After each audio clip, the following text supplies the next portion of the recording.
two pals can share. Soon the whole world will be made aware of you and the death of Cthulhu, making the world a better place. Together you will have so much fun, sending all my stupid friends to oblivion. You and the dark one, Cthulhu. Wow. South Park. Really? Content warning. This podcast is not suitable for children or those who are easily disturbed. Spoiler warning for the Call of Cthulhu short story and film. And now for the obligatory socials. Please like, share, and subscribe. Follow the podcast on Twitter at HorrorPod69. Follow Daniel at DStarSick on Twitter. Ryan is at Darth Damio on the Bluebird app. You can also find us on Facebook, Instagram, Slasher, and Goodreads. Become part of the Disturbed community by asking for links to our Facebook group and Discord server.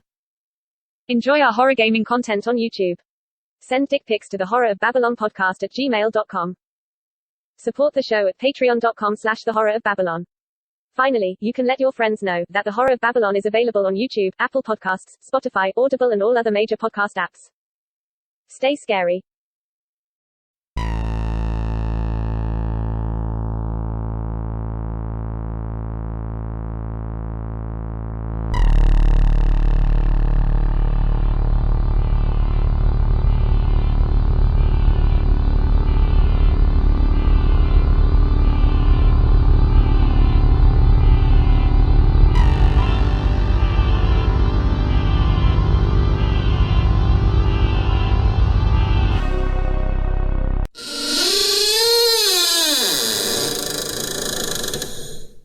Welcome to episode 34 of the Horror of Babylon, where we are discussing the 2005 adaptation of the Call of Cthulhu by the H.P. Lovecraft Historical Society.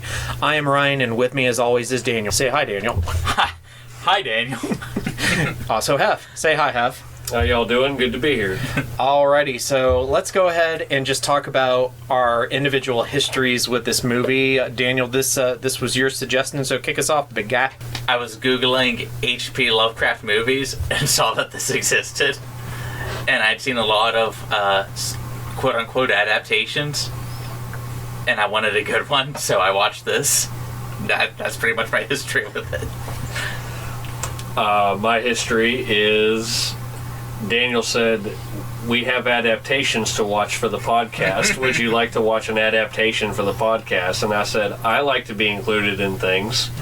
So I watched this adaptation, and that's my history with this adaptation. And before we get to me, which is the exact same thing you said, we're covering two adaptations of this short story, the other one being Call Girl of Cthulhu. And so you're the only one who's seen both. Which is the better? The better or the more entertaining? Both. Okay. The better is the 2005 black and white one we're going to be discussing tonight. The more entertaining, like, that Call Girl Cthulhu has some pretty high points. Okay. Like, so high highs and low lows. All right. Oh, there's some low lows, but... Is it worse than Phantoms? Have you watched the Phantoms movie yet? I have not. Okay. Okay. You're not missing much. Okay. There's like 5 minutes where Liev Schreiber is pretty cool, but I think you guys would appreciate the practical effects of the Call Girl Cthulhu. I was not expecting practical effects. There is no CG. Probably didn't have the budget. I'm going to tell you that now. There is no CG. Cool. Huh. Okay. All right. It'd be like watching the Little Blue Girl adaptation. The vampire's a pure myth, superstition. I may be able to bring you proof that the superstition of yesterday can become the scientific reality of today. Let's jump into some background. So this film was produced by the H.P. Lovecraft Historical Society. It's from 2005. It is an independent silent film adaptation of the H.P. Lovecraft short story, The Call of Cthulhu. And it is apparently the first film adaptation of this famous Lovecraft story.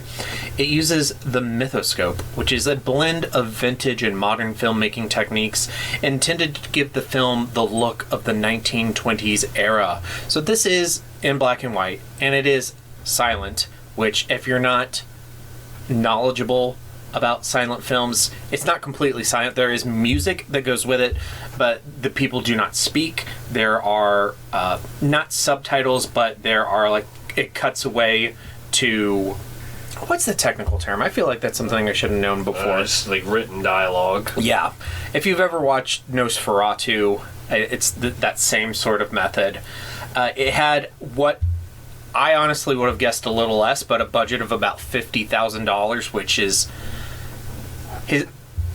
hilariously low for a modern movie. But this, of course, was funded by the H.P. Lovecraft Historical Society, not by MGM or New Line. Mm-hmm. I don't know what they did to raise funds for this. I would imagine it was crowdfunded, but I don't know. In 2005, was crowdfunding a thing? I mean, it may not have been crowdfunded online, but it may have been by people who they may have like memberships. They did it old school. They went door to door. Well, no, I think like I don't know this. This is just speculation, but back in the day, you could be part of like there was the Star Wars fan club where there'd be like an annual subscription and they would send you stuff through the mail. I don't know if the H.P. Lovecraft Historical Society may have done something like that, and they had like a monthly newsletter that they would send out and say, we're wanting to produce this movie, we're looking for contributions, and that makes sense. See, I was thinking also like they probably did like I know like H.P. Lovecraft has his own like conventions and stuff. I wouldn't think it would be too far off to think it at these conventions they say, hey, we're wanting to make make a movie for Call of Cthulhu, and I don't think it would be ridiculous to think that people coming to this convention for H.P. Lovecraft wouldn't donate to something like this. I would have donated to it. Yeah, I mean, I've donated to stuff like this, kicking $5 in just to say, like I had a piece of that. It's usually for pizza. I paid for a couple cups of coffee on that production. Okay, so it was directed by Andrew Lehman, who is a part of the Historical Society. His only other film was the 1987 adaptation of the Lovecraft short story, The Testimony of Randolph Carter. And it was written by Sean Branney, who's also a member of the Historical Society. He also wrote The Testimony of Randolph Carter and one of their newer ones, The Whisper in the Darkness, which is a film adaptation of a Lovecraft story. That one is newer than the Call of Cthulhu. So it did premiere in numerous film festivals in 2006. In fact, it was very well received, and it sold out 2 showings at the Seattle International Film Festival. And apparently, this is my least favorite website of all time, but this is still an impressive stat. Apparently it has 100% on Rotten Tomatoes, which I haven't verified if that's still true, but we're not going to do that. We'll just leave it up to the mystery. Yeah.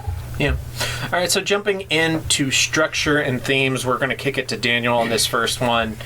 How does this film adapt the structure of the first-person journal entries that the short story uses to tell? It introduces a new character for Francis to tell his story to.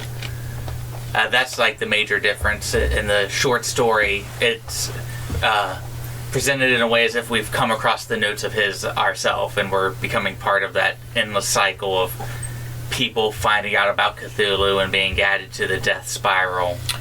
And here he's telling somebody who's sort of a surrogate for that role. He's supposed to be like a patient in a hospital. Yeah. I don't know if it is supposed to be an asylum. Probably, since it's Lovecraftian. And this new character is credited as the Listener, which sounds like he may have been a villain from the 1960s Batman. I am the Listener. I can hear whatever you do, Batman. Hef, do you think that this way of adapting the structure is effective? I think there's very few ways to do it, because I mean the whole the way the book writes itself is that like you all said, it's basically it gets to the point where you get to the end of the story and you have become now the carrier of this burden. You have to decide whether you're going to venture out to determine whether or not Cthulhu exists and what the actual mythos behind it is, or do you bury it with you. With a movie you can't really do that. It's harder. It's hard to encapsulate the viewer as a person who now carries the secret, especially when you're assuming that this is going to be a movie shown to multiple people.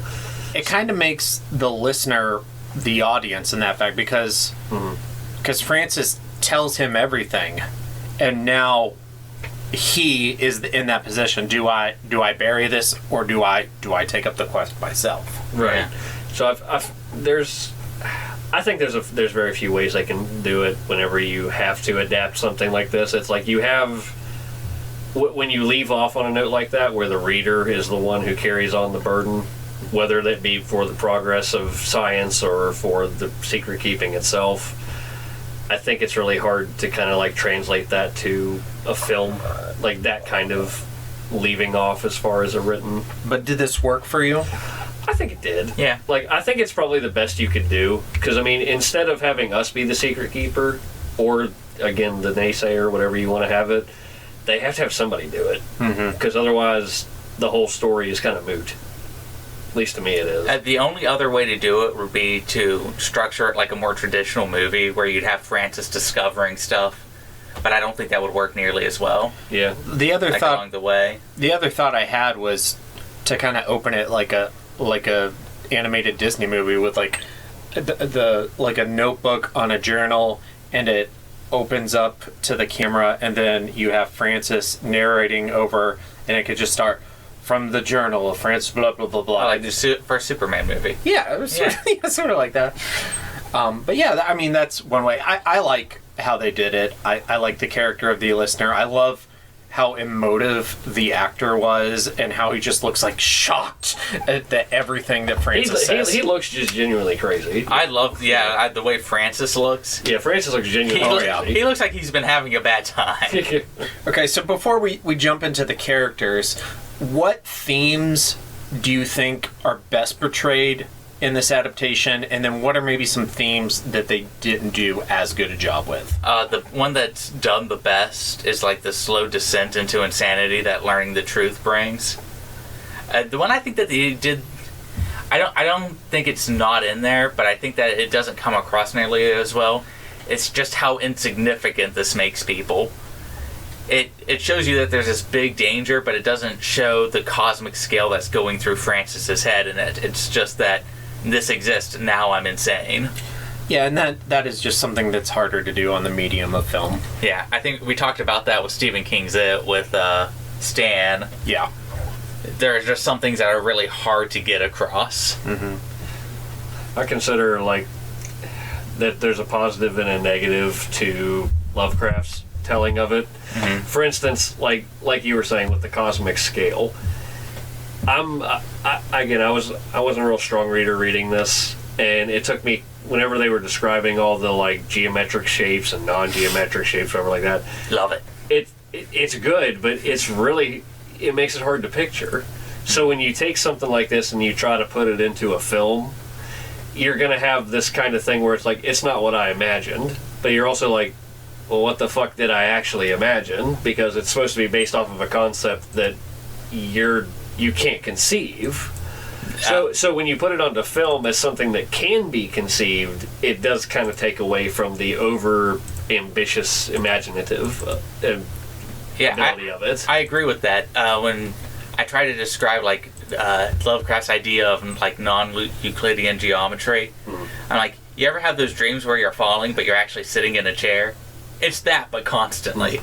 That's what it's like to experience it. You always feel like you're falling, even if you're on solid ground. The simplest metaphor I think I can give is when like there's somebody, all of my coworkers were really big into these things called Dippin' Dots. I love Dippin' Dots. Okay. The threshold for how good Dippin' Dots must be, based on my coworkers' sayings of it, I finally had one eventually. I ate it, and I'm like, this is good. But I'm not going to like stop the presses to go have one.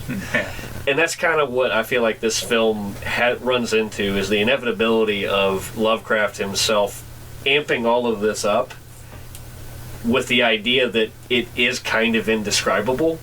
Yeah. And then basically trying to show you that. My favorite thing about Lovecraft is how he talks about how indescribable things are, and then spends 10 pages describing it. Yeah, like it's one of my favorite jokes from At the Mountains of Madness. Yeah. It's not even a joke. I don't think it's intended to be a joke. But like, there's this long. It's like it's a full, I would say, like 13-page paragraph. Yeah. And you probably remember this. It's where he's describing the sound of the penguins. Yeah. It literally goes on for 13 lines, and then eventually gets to the point where it says, "To be brief." Yeah, to be brief, yeah. It was a squawking penguin. The penguin. I squawked. laughed out loud when I read that line because I took it as a joke. I don't know if it was intended to be, but it's still the funniest joke in all of Lovecraft. Yeah. Yeah. But I think that's, again, I think it suffers from the detriment of being something that's trying to show you something that's supposedly indescribable. Yeah. Which is not its fault. No.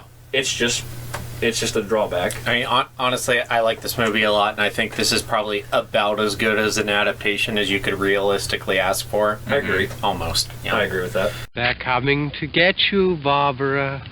Okay, so jumping into characters, Francis, Waylon, Thurston, totally agreeing with Daniel in our last episode, love all these super long names.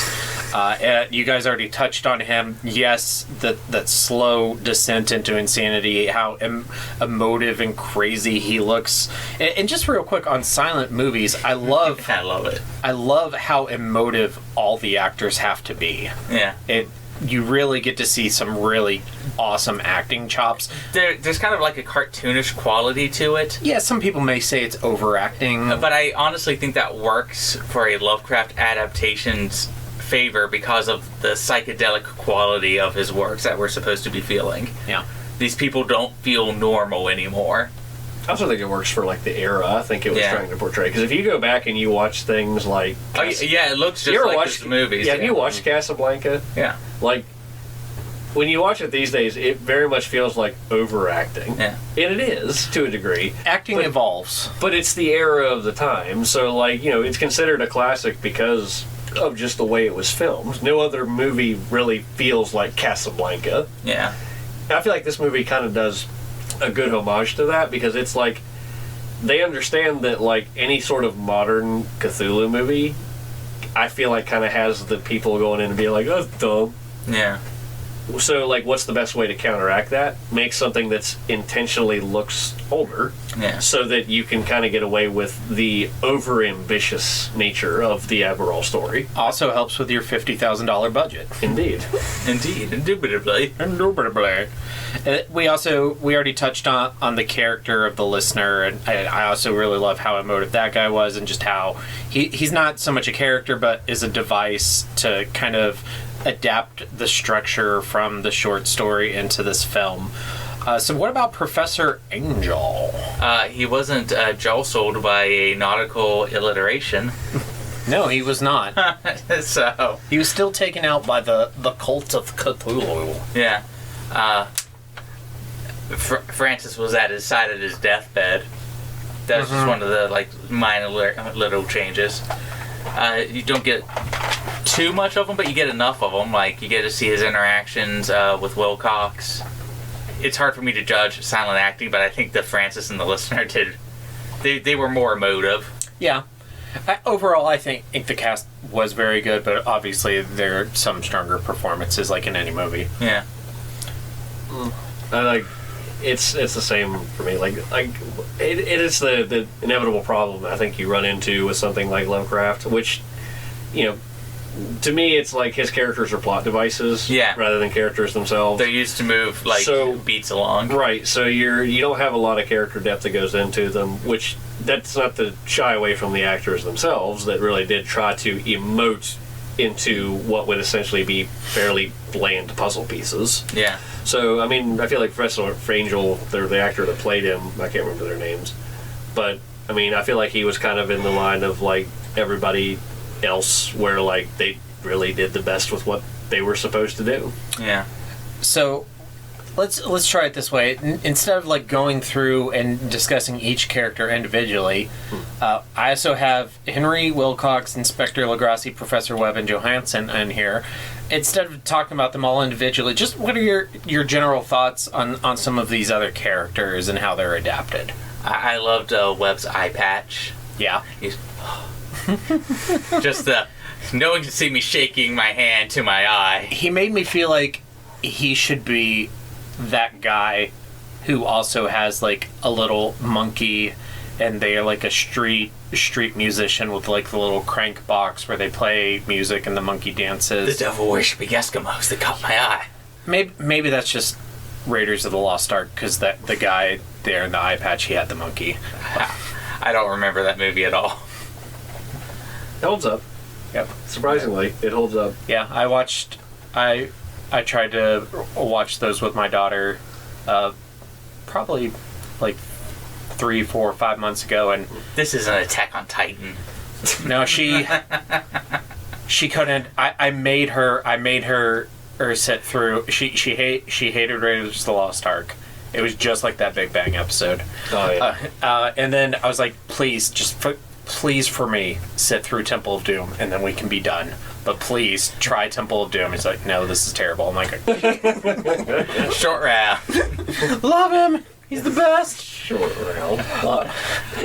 Other thoughts on characters? I actually liked a lot of Johansson's interactions towards the end of the movie, where he had to look all intense in the face of the great evil. Mm-hmm. I think one of my favorite parts of, like, one of my favorite actors in it wasn't Johansson or even really necessarily all the other guys. It was the crewmate he had. Yes. The other Saw guy who Cthulhu. survived, yeah. That saw Cthulhu, and like that scene where he's just got his eyes bleeding out. I really liked I thought that was really cool. the cult members' performance. It gave me The Herbie like Jerbies. real Renfield vibes. Oh, yeah. It reminded me a lot of that. It's just, he's selling crazy pretty well. Did you know that there are 2 new Dracula adaptations coming out next year? Yep.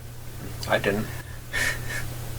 I thought that was one of the reasons we were covering it. No, I had no idea. Okay. I got my first It audiobook. was just a happy, audio. Audiobook on Audible. It was free.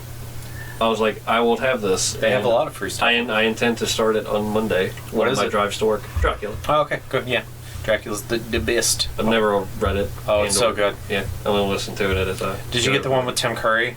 I'm sorry, Tom Curry. Thank you. I don't know. It's Tom Curry. It was free.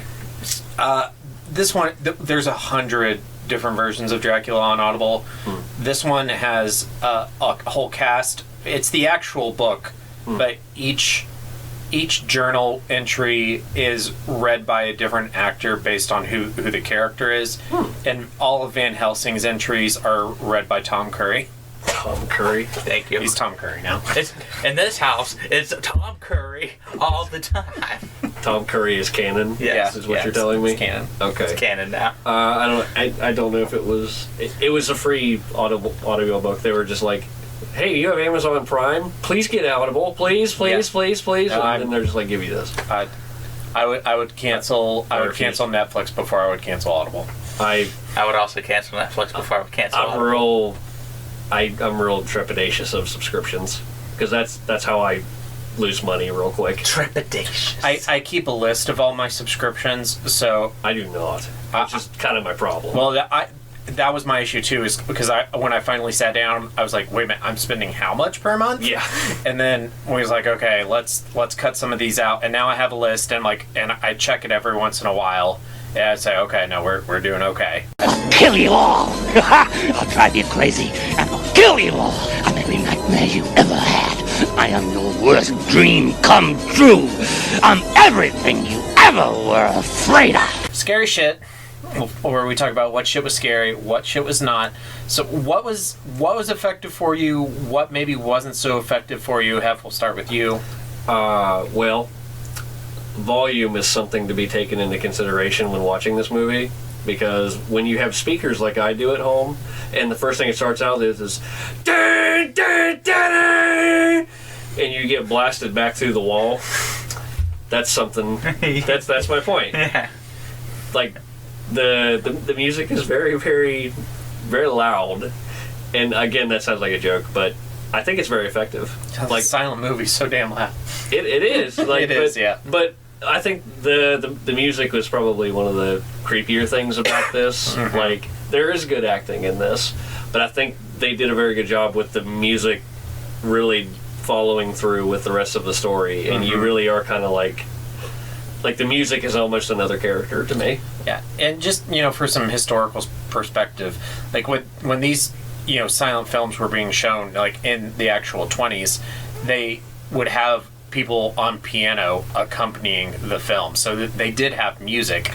It just wasn't a part of the actual film. The music was live as people were watching them. Yeah, don't have your volume at max when this movie starts. You can start low. Well, it's a silent movie. It won't matter. Well, what's funny is that I don't know if with some of my stuff at home, Warner Brothers films are real weird about like high definition sound, because what it does is if it's surround sound, unless you have it specifically set up a certain way, like your sounds are so loud, but your voices in the film are so quiet.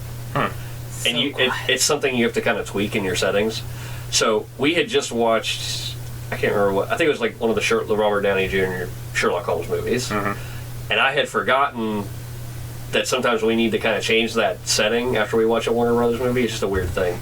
So whenever it came on, it literally shattered my fucking eardrums whenever it came. And I could not hear for about 20 minutes. I had to pause it. What's the scare factor on this movie for you, Daniel? The scare factor's kind of low. I think it's a well-made movie. I think the thing that works best for it is the way it builds atmosphere.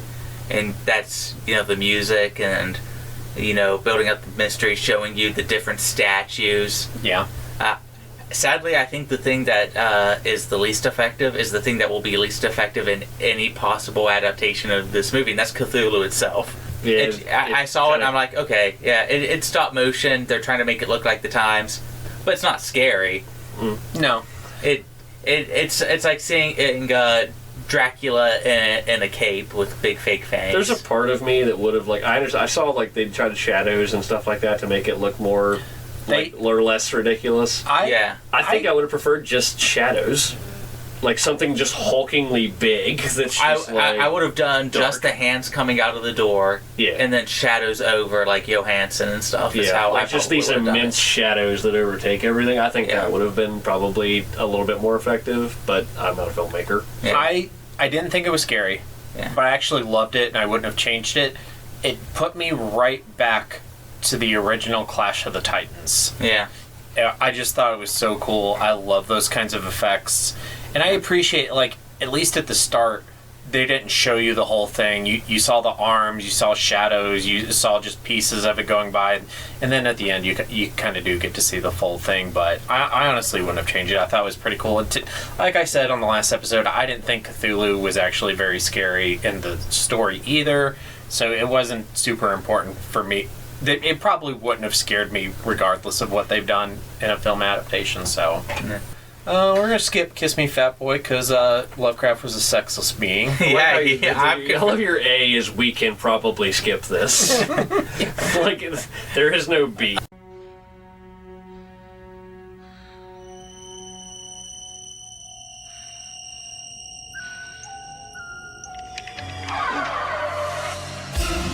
Kiss me, fat boy. Cthulhu goes to a Monster Mash dating website.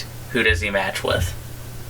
He did the match. He's sexless. He's Lovecraft's monster. Yeah, okay, but no, he wants to get laid. He wants to use his tentacles on somebody. Okay. What other movie monster does he match with? The Mummy. You think The Mummy? I think The Mummy. He did the mash. It was a monster mash. He did the mash. With all them bandages going everywhere, his tentacles have nothing. I'm thinking... they don't have anything else to feel except for a bunch of bandages everywhere, and that's got to be sensory. I'm thinking Kayako from the Grudge movie just because I want to make a hentai joke. I was thinking Mothra. That's also good. Yeah. That's also a hentai. Because I could see, like, the two little... fucking a butterfly. It's a moth. Yeah. I could see the two little girls being, like, Cthulhu cultists and summoning Mothra to be, like, a sexual... catalyst. I love that you just came up with like a whole plot for this in your head in that short amount of time. He went deep before the concept even came into his head. I mean, that would be better than Mothra and Godzilla King of the Monsters. I guess, yeah. Space Godzilla. Yeah. No, like Mechagodzilla? Cthulhu and Space Godzilla, because Space Godzilla also can transcend time and space. Also, yes. Yes. Okay. Cthulhu is perfectly adequate. Son of Godzilla. He is not perfectly adequate. He's so cute. The power of Christ compels you! The power of Christ compels you! The power of Christ compels you. Daniel, does this film successfully portray Lovecraft's disdain for religion?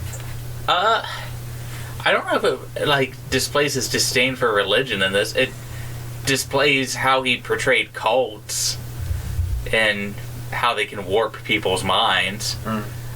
Minus the racial connotations that were in the original story, which I think works to the film's benefit. But I don't think it really touched on that as much as the short story did. I think it was kind of important that it really tried not to. Yeah.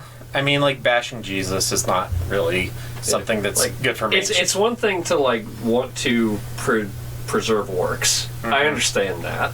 But it's also another thing to be aware enough to be like, some of the things this dude said is not okay.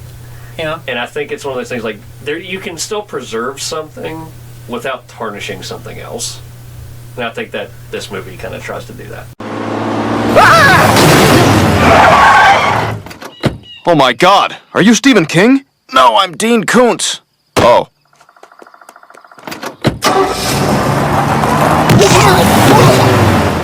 Okay. All right, so let's jump to King and Koontz. Daniel, what's your king? My king is just the overall atmosphere of the movie. I think that everything that is it builds itself up really well from beginning to end. It gives you that sort of Lovecraftian sense of a descent into madness because you happen to read the wrong fucking newspaper article. My king is the same. It's just the aesthetics, the look, the acting, the music, just the whole visually. It's a very visually appealing movie. I mean, I hate to be a party bus, but I mean, it's kind of the same. I'd love it if you were a party bus. I think let's go on the party bus. I think if you're gonna do a story like this, you age it to make it fit with the time that I think it was trying to portray. If you tried to modernize it, I think it would take away from it.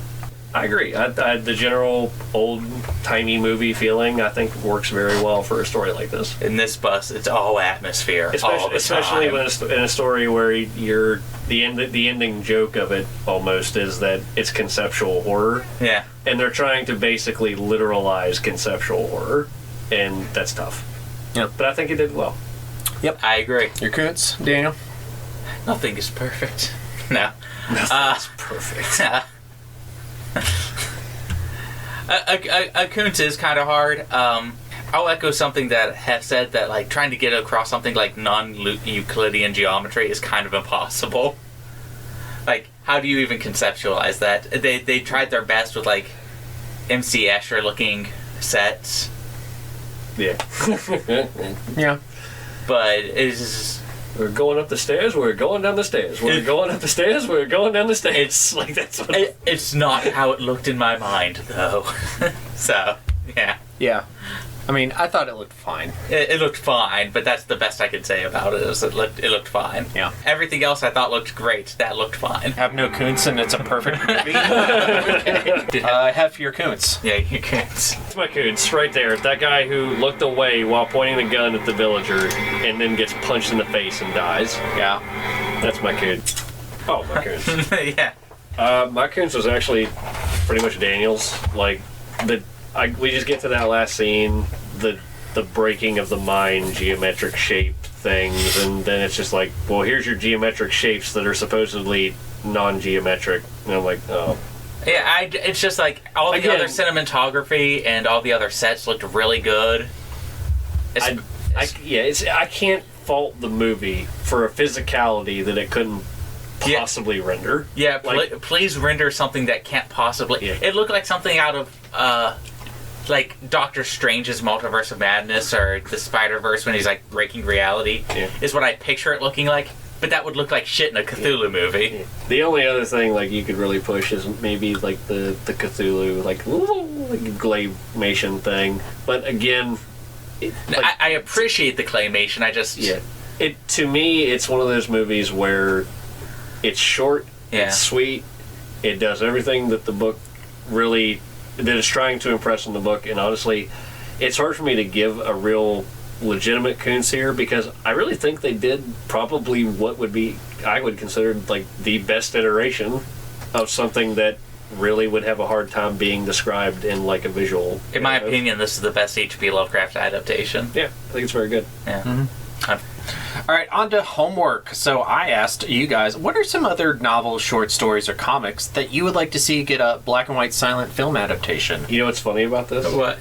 I didn't read this. So I also didn't do my homework. Okay, I'll go Yeah. first. All right. So you know what? You know what would be great as a black and white film? What? 101 Dalmatians. Yeah. You son of a bitch. I hate you so much.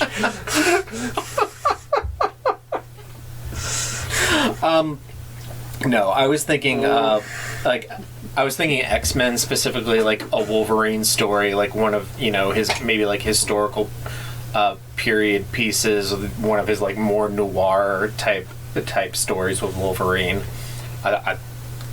Maybe that's just me being an X-Men nerd, but I think that would be kind of cool. Okay. And I just want to see Wolverine kill people in silence. I think, as a short, quick answer, it's not a comic, it's not a story, but I think that every Jackie Chan movie in the last 20 years should be in black and white. That'd be cool. Because they, like, one of the things, I love Jackie Chan. Like, that's not a secret to anybody who really knows me. No. And I think that Jackie Chan is probably the Charlie Chaplin of our age. Yeah. Yeah, I would totally agree. I mean, yeah, so... Yeah, and I think, like, because there's, like, the Shanghai Nights stuff. Charlie Chaplin is a character in Shanghai Nights. I remember so many scenes where I'm watching, like, Shanghai Nights where, like, I would just be like, just put this in black and white. Yeah. Like... Also, it's so much better than Shanghai Noon. Fight me. I agree with that. It's so much funnier. Like, I laugh so much harder in that second movie than I do in the first movie. It's so funny. That was, like, one of the weirdest movie-going experiences. So I went to the movies with my dad and my brother, and we were going to see Daredevil. And I said, hey, guys, this is starting at the same time and the same length. I'm going to pop into Shanghai Nights instead. I was the only person in the theater. Just put my feet up and just laughed for 90 minutes. It was great. I haven't seen any of these movies, so... If you're not... You might... I don't know. I could see you disliking it. I could maybe see you. Do you like Owen Wilson at all? I don't know who that is. Owen Wilson? Wow. I don't know actors' names very well. Okay. Wow. Did you watch Zoolander? Unfortunately. The Haunting of Hill House. Hansel. Okay. Yeah, Haunting of Hill Yeah, House. no, I'm He's not going the to watch blonde that. guy. Yeah, the blonde guy. Yeah, no thank you. Yeah. Wow. I like Jackie Chan movies. I love Jackie Chan, yeah. I do. I've tried to get him to watch Operation Condor for years, which is basically Jackie Chan's version of Indiana Jones. It is. He's called the Asian Hawk. I'll believe you. Yeah. Yeah, every time I watch, like, Jet Li or Bruce Lee, I'm like, this isn't Jackie Chan. No. I'm more of a Snake's Fist and Eagle Shadow type of Jackie Chan fan. Yeah. Well, tell me that movie wouldn't work in black and white, too. That movie would be great in black and white. Yeah. That's what I mean. Like, he's kind of got, like, this physicality to him that makes black and white, like, almost Charlie Chaplin-esque things. It would work. Yep. Daniel, what's your answer? Sherlock Holmes versus Jack the Ripper. I'm pretty sure that there is a black and white movie. Does he face Jack the Ripper? Yeah, I'm pretty sure there is one. I hope so, because then I'll watch that instead. Daniel just made his own dream come true. And you wasted it on Sherlock Holmes versus Jack the Ripper. I mean, I have a backup answer. I just don't think Ryan will like my backup answer. Go ahead, go for it. La Confederado. Why would that be in black and white, though? So I don't have to listen to it. Because it would also be silent. Would Sherlock Holmes do a Cthulhu investigation? Yeah. Yeah, he wouldn't put caution before Audacity. If he was out of cocaine, he would. Yeah. Oh my god, we almost skipped ranking again. Yeah. Do we do both the rankings? Yeah, we're going to do both. So before we do this, so I was wondering, to get you included when we do rankings, do you want to do like a letter grade or out of 5 stars, or do you want to like start your own lists and they just won't be as long as Daniel and I's and they can just be for whatever episode you're on? Or you just want to be quiet for 5 minutes. It's up to you. I mean, Or he can go read and watch all these things. To be fair, of all your stuff on your guys' list, since when you all do podcasts, I will intentionally read and or watch these things. Yay! But not listen to the podcast until I'm done. I mean, that's kind of, that is sort of the idea. I have done that for... I've done that for X. I've done that for Phantoms, the book, not the movie. Mm-hmm. I have done that for the Firestarter book. Do you like Firestarter, the book? I did. Yeah. It had its problems, but overall I liked it. Yeah. Like, I kept... You'll appreciate this. The entire time I read this book, every time they said John Rainbird, there was no way I couldn't picture John Redcorn. Yeah, we made those jokes. It was John. It was John Redcorn with an eye patch. Yeah. Like, that was the whole thing. And all I kept hearing was just, Charlie, you must unleash your fire and fury upon. Like, it was Charlie McGee. And Charlie looks up at him and goes, "And you're sure this is the white man?" Charlie, you're sure the white man started the fire? I imagined him like sneaking into Cap's office, and then like Charlie McGee coming in, and he's, Charlie, it's not what you think. I've been meaning to tell you for years. And then she just like, get back in here and give me my mower. Okay, so here, I'm going to give you homework for the next episode you're on. Okay. Go ahead and build your lists based on what you've already read and watched. Okay. And then... X was funny. X was very funny. I enjoyed it. Okay, but yeah. And then we'll just start doing yours on the next episode you're on. Okay. Yeah. Cool. I'm actually, yeah, because in addition to that, like after I'm done, like I slowly burn through your guys' podcasts as I read them. Like once I'm finished with it, I go through it. So it's been fun. Okay. So we forgot to rank the short story, The Call of Cthulhu, last time. Had nothing to do with our blood alcohol content. Yeah. No, not at all. Shit. So that's only the third short story we've read. So far, both our lists are The Mark of the Beast and then Night Surf. So I'll go ahead. I'm just going to take a wild guess here and say, Daniel, it's your number one. It's my number one. Okay. It might be my favorite short story of all time. I'm going to put it as my number two, below The Mark of the Beast and above Night Surf. Okay. And then the film. This one's a little harder. Yeah, we'll let you go first. And again, I'm not reading out these full lists anymore. We do have these posted in our Discord. If you are interested in joining the Discord page, just hit us up on any of our social media. We'll shoot you out the link. You can join up, click on the rankings category, and you can see our full lists there. I update them every Sunday when our new episodes come out. I'm gonna put it below X, above it. 2017.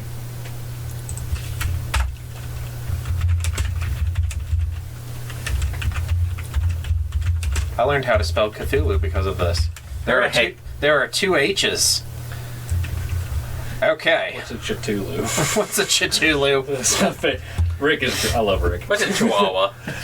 What's a Cthulhu? I'm going to put it as my number 5, which would put it above Firestarter 1984 and below The Mist 2007. Number 5 overall so far on my list. It's not bad. Yeah, pretty high. Because I mean, there's just not a lot to pick at it.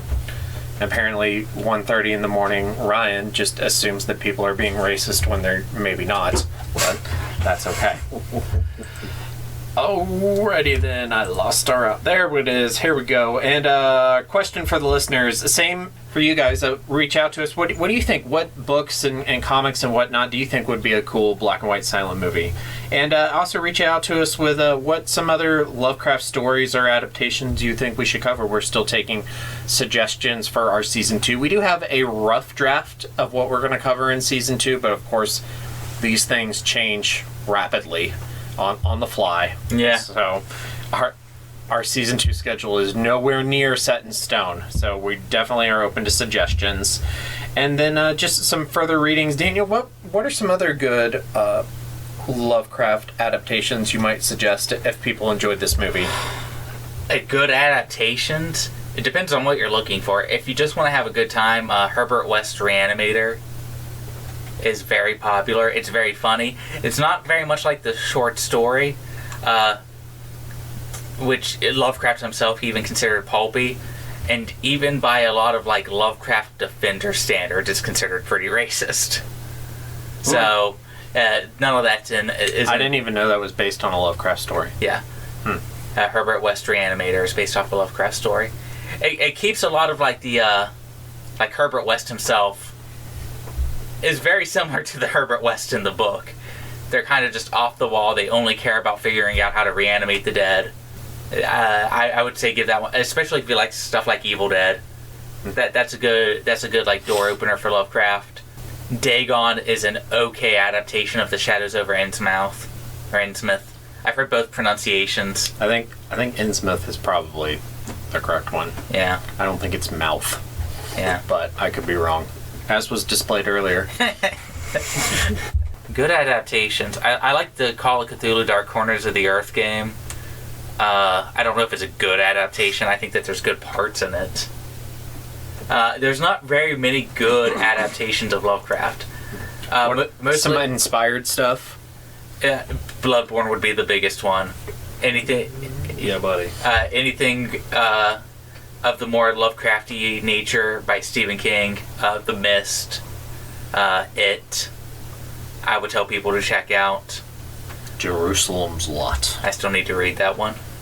We'll read it in February. In February now. The big problem I've always found with adaptations is they try to overcorrect. Or they attempt to correct some of his more problematic things, and in doing so they overcorrect. And they lose the essence that is Lovecraft and his cosmicism to talk about issues that don't have really any place in those sorts of stories. So I don't recommend very many of them. I think most of them are dog shit. So I'm sorry if you've made a Lovecraft. If you made a Lovecraft adaptation and I didn't mention it right now, I probably think it's dog shit. Maybe you never heard of it. Yeah. Because it had a $50,000 budget. Yeah. I've watched a lot of them, so... I haven't seen Nicolas Cage's Color Out of Space yet, and I really want to. So... But you just told Nicolas Cage you thought it was dog shit. Because that's when he stopped listening. He's like, oh, you didn't mention it. And he turned it off. You had Nicolas Cage. Yeah. How do you feel about that, Daniel? You had him, and then you lost him. We could have gotten him an interview about Ghost Rider 2. No, we want to interview him about Con Air. He'd probably show up. No, that's a good movie. We don't want to interview him about that. He'd probably show up if we offered him a sandwich and $5. He's hobnobbing with the Mandalorian now. He's not going to be showing up on our podcast. Okay. All right, upcoming on the Horror of Babylon next week, August 21st, we are covering The Phantom Rickshaw by Rudyard Kipling. The following week, we are wrapping up our Call of Cthulhu coverage with the 2014 adaptation Call Girl of Cthulhu. I can't wait to talk to you about this. And then the first Sunday in September, we are doing our first, and not our last, Junji Ito episode. We are covering the classic Gyo. Yeah. And then the anime adaptation the following Sunday, September 11th. Our next novel episode will be on September 18th. This is the newest book we've done so far. We are reviewing the novel The Only Good Indian by Stephen Graham Jones. I love the description of this book. Yeah, it sounds so cool, and it's very highly reviewed. And the cover is awesome, which I know you shouldn't judge a book by its cover, but it looks so cool. Covers are important. They draw the eye. They get people interested. Yes, we learned that in Comic Party. Yeah. And then we're finally catching up to do some of those Mermaid Saga adaptations that we didn't get to on Sunday, September 25th. We're going to cover the first adaptation, Mermaid Forest, from 1991. First Sunday in October, we're going to do Domu, the manga by Katsuhiro Otomo, who is the creator of Akira. And then on October 9th, we are going to cover the second Mermaid Saga adaptation, Mermaid Scar, from 1993. We are going to publish the rest of our October schedule soon, because Halloween will be the kickoff for Season 2 of The Horror of Babylon. we're having a little bit of a debate what we're going to do for the rest of our October schedule, but that will be posted to our social media soon, if it hasn't already by the time this airs. Yeah. But anyways, thank you guys both for sticking here with me tonight and doing a pre-show that was longer than our episode, plus a live stream, and then this episode, plus some bullshitting in between. So thank you both. Well, it's always You're welcome. It's always our pleasure, I'm sure. All right, and make sure to stay tuned for our socials, everybody, and stay scary. Stay scary. Stay scary, folks. And now for the obligatory socials. Please like, share, and subscribe. Follow Daniel at DStarSick on Twitter. Follow Ryan at Darth Daimyo on the Bluebird app. You can find the podcast on Twitter at HorrorPod69. You can also follow us on Facebook, Instagram, Slasher, and Goodreads. Become part of the Disturbed community by asking for the Facebook group and Discord links. Send dick pics to the Horror of Babylon podcast at gmail.com. Support the show at patreon.com/the Horror of Babylon. And finally, you can let your friends know that the Horror of Babylon is available on YouTube, Apple Podcasts, Spotify, Audible, Stitcher, Google Podcasts, Amazon Music, Podcast Addict, TuneIn, and the iHeartRadio app. Stay scary.